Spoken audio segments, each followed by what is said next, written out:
خدا ہر پرندے کو رزق دیتا ہے مگر گھونسلے میں نہیں۔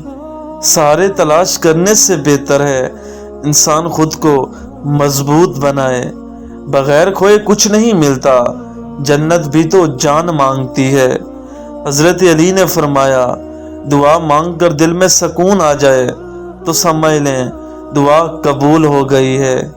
عورت اور کتاب کو موقع دیجیے تاکہ وہ آپ کو بتا سکیں کہ زندگی کیسے گزاری جاتی ہے۔ حضرت علی نے فرمایا، تنہا چلنا شروع کرو تو ہر راستے میں اللہ تھام لیتا ہے۔ کچھ اذیتوں کو سنبھال کر رکھا جاتا ہے تاکہ ان اذیتوں کو بھول کر آپ دوبارہ کسی رنگین خواب پر یقین نہ کر لیں۔ ذہنوں میں صدموں کے بوجھ لیے ہم نے مرنے تک تو جینا ہے۔ صبر کرنے کا صلہ اللہ تمہیں معجزوں کی صورت میں دیتا ہے۔ جو چیز مل جائے اس پر اللہ کا شکر ادا کریں، اور جو نہیں ملی اس میں اللہ تعالیٰ کی کوئی حکمت ہوگی۔ ہر حال میں الحمدللہ کہیں اور صبر کریں۔ بس ایک رب کو راضی کر لو، دیکھنا کیسے تمہارے خلاف لوگوں کی سازشیں ناکام ہو جائیں گی، اور سارے دکھ ایسے ختم ہوتے ہیں جیسے کبھی تھے ہی نہیں۔ تم بس یقین کے ساتھ دعا کرتے رہو، اللہ کب تمہارا ہاتھ تھام لے پتہ بھی نہیں چلے گا۔ حضرت علی نے عرض کیا، خدایا میں تجھے کہاں تلاش کروں؟ اللہ نے فرمایا، ٹوٹے ہوئے دلوں کے پاس۔ میرے نبی کریم صلی اللہ علیہ وآلہ وسلم نے فرمایا، پہلی آنکھ جو اللہ کو دیکھے گی وہ میری آنکھ ہوگی۔ کسی کو حقیر سمجھنے سے پہلے یہ یاد رکھو کہ سب ایک اللہ تعالیٰ ہی کی تخلیق کار ہے، اور وہ دے سکتا ہے تو لے بھی سکتا ہے۔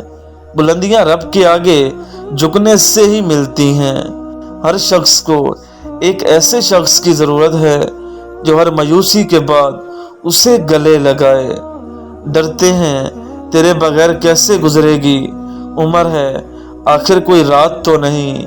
ہر کسی کے بس کی بات نہیں ہوتی کسی ایک کے لیے وفادار ہونا۔ یادیں اور عادتیں یہ دونوں ہی محبت سے کئی زیادہ خطرناک ہوتی ہیں۔ کچھ صلے اس جہان کے لیے نہیں ہوتے۔ یہ دشت شب میں ستاروں کے ہم سفر آنکھیں ہے، یہاں دھوپ بھی جیسے ٹھنڈی لہر۔ تمہاری تصویر کے سارے موسم کئی گزارے، سجدوں سے تعلق بناؤ، دنیا داری میں فقط گناہوں کی لذت ہے۔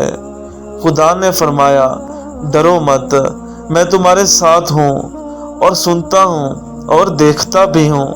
اور خدا پر بھروسہ رکھنا اور خدائی کارساز کافی ہے۔